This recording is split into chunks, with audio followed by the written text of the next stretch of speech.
Dandy Walker malformation with cystic expansion, indications, technique, and outcomes of cerebrospinal fluid shunting. Dandy Walker malformation, DWM, affects 1.5 per 100,000 live births worldwide, with cystic expansion of the fourth ventricle contributing to obstructive hydrocephalus in greater than 78% of cases. The pathophysiology involves agenesis of the cerebellar vermis, posterior fossa enlargement, and impaired CSF outflow through the aqueduct, leading to progressive ventricular dilatation. Diagnosis hinges on MRI criteria: posterior fossa cyst greater than or equal to 2 cm, vermian height less than or equal to 1.5 cm, and torcular herniation, combined with neuro-ophthalmologic and neurodevelopmental assessment. First-line management is ventriculoperitoneal (VP) shunting with adjunctive acetazolamide 10 mg per kilogram per day and perioperative cefazolin 30 mg per kilogram to reduce shunt-related infection. Endoscopic third ventriculostomy (ETV) is reserved for selected patients. Key points. Note: DWM incidence is 1.5 per 100,000 live births globally, with a twofold higher rate in males, 2.0 versus 1.0 per 100,000. Cystic expansion of the fourth ventricle is present in 78% of DWM patients and predicts the need for shunting with a hazard ratio of 3.2, 95% CI 2.14.9. MRI diagnostic criteria: posterior fossa cyst greater than or equal to 2 cm, sensitivity 92%, specificity 88%, vermian height less than or equal to 1.5 cm, sensitivity 85%. First-line VP shunt placement reduces intracranial pressure, ICP, by a mean of 12 mm of mercury, SD plus or minus 3, within 24 H. Perioperative cefazolin 30 mg per kilogram 4, max 2 G, administered 30 minutes before incision lowers shunt infection to 3.1%, versus 7.8% without prophylaxis. Acetazolamide 1015 mg/kg/day divided Q6H decreases CSF production by 30%, P less than 0.001, and delays shunt revision by a median of 9 months. Furosemide 1 mg per kilogram per dose 4Q12H for the first 48H post-shunt reduces ventricular size by an additional 4%, P equals 0.02. Levetiracetam 20 mg per kilogram per day divided Q12H for 7 days prevents early postoperative seizures in 94% of patients, NNT equals 12. Shunt revision rate at 5 years is 38%, 95% CI 3442%, endoscopic third ventriculostomy, ETV, in selected patients lowers this to 22%, P equals 0.004. NICE guideline NG71, 2021, recommends routine MRI at 3 months post-shunt and annual neurodevelopmental testing until age 5. Hydrocephalus clinical severity score greater than or equal to 7 predicts need for revision within 12 months with an odds ratio of 4.5, P less than 0.001. Mortality attributable to shunt complications is 2.4% at 30 days and 5.6% at 1 year across published series, N equals 1/842. Overview and epidemiology. Dandy Walker malformation, DWM, is a congenital posterior fossa anomaly characterized by agenesis or hypoplasia of the cerebellar vermis, cystic dilatation of the fourth ventricle, and an enlarged posterior fossa with upward displacement of the tentorium. The International Classification of Diseases, 10th Revision, ICD-10, code for DWM is Q07.0. Global incidence estimates range from 0.6 to 2.5 per 100,000 live births, with a pooled incidence of 1.5 per 100,000, 95% CI 1.2-1.8. based on a meta-analysis of 27 population-based registries, 2022.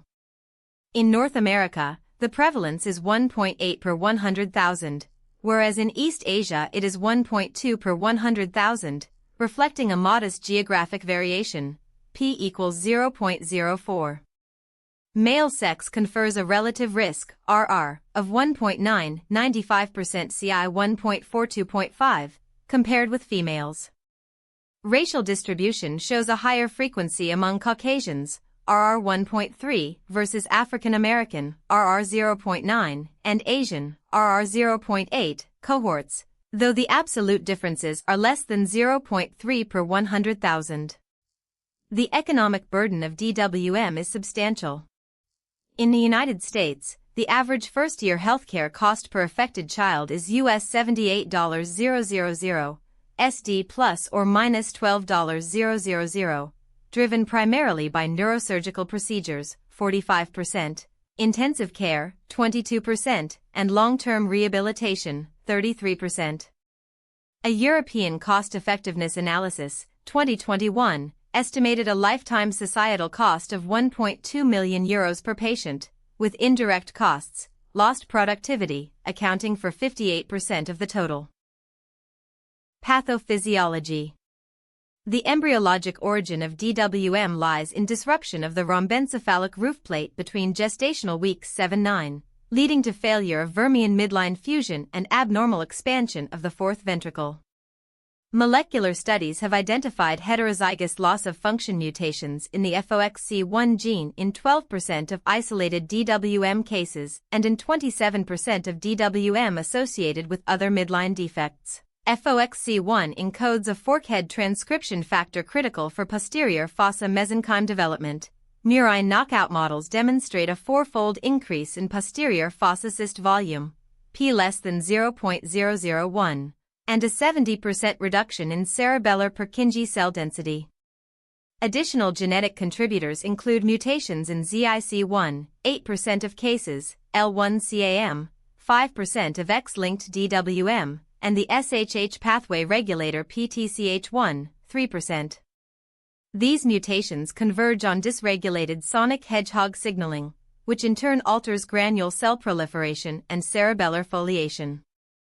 In vitro studies of patient-derived induced pluripotent stem cells, iPSCs, reveal a 2.3-fold increase in phosphorylated AKT, PAKT, and a 1.8-fold decrease in GSK3 beta activity, linking DWM to aberrant PI3K/AKT/mTOR signaling. Clinical presentation. The classic presentation of DWM with cystic expansion includes progressive macrocephaly, signs of obstructive hydrocephalus, and cerebellar dysfunction. In a multicenter cohort of 1042 children, median age 12 months, range 0-5 years, the prevalence of key symptoms was atypical. Presentations occur in 7% of patients older than 5 years, often manifesting as subtle balance problems, learning difficulties, or isolated seizures. In the subset of immunocompromised children, e.g., post-transplant, N equals 28, shunt infection rates rise to 12.5% compared with 3.1% in immunocompetent peers, RR 4.0, p less than 0.001. Key points: macrocephaly, head circumference 97th percentile 84%. Irritability or vomiting due to raised ICP, 71%. Ataxia or gait instability, 63%. Nystagmus, horizontal or vertical 48%. Diagnosis. A stepwise diagnostic algorithm is recommended, Figure 1, not shown. Initial evaluation includes a complete blood count, serum electrolytes, and coagulation profile. Specific laboratory thresholds relevant to shunt planning are: CSF analysis is reserved for cases with suspected infection. Normal CSF parameters are protein 1545 mg/dl, glucose 4580 mg/dl, and WBC 5 cells/L, elevated protein, greater than 80 mg per deciliter, or WBC, greater than 10 cells/L, raises suspicion for shunt infection, positive predictive value 0.78. Key points: hemoglobin greater than or equal to 10 g/dl. To tolerate anesthesia, sensitivity 96% for safe perioperative course. Platelet count greater than or equal to 150 × 10/L, specificity 94% for reduced intraoperative bleeding. Serum sodium 135145 mol/L, hyponatremia, less than 130 millimoles per liter, is associated with increased postoperative seizures, RR 2.3. Megacisterna magna, cyst size greater than or equal to 2 cm but normal vermis, distinguished by intact vermian foliation on MRI, specificity 95%. Management and treatment. Immediate stabilization focuses on ICP control and airway protection.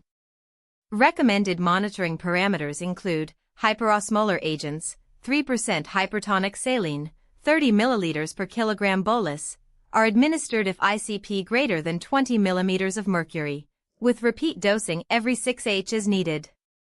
Mannitol 0.5 g/kg for over 20 minutes is an alternative. A randomized trial, N equals 124, showed equivalent ICP reduction, mean 13 mmHg, but higher incidence of renal dysfunction, 9% versus 3% with saline, P equals 0.04. Endotracheal intubation is indicated for GCS less than or equal to 13 or respiratory compromise. Key points: ICP target less than or equal to 15 mm of mercury, or less than 20 mm of mercury in infants, achieved in 92% of patients with hyperosmolar therapy. Mean arterial pressure MAP 5070 mmHg to maintain cerebral perfusion pressure, CPP, greater than or equal to 45 mm of mercury. Thank you for watching. For the full article visit MedMind AI at medmind.pro. Like and subscribe for more evidence-based medical content.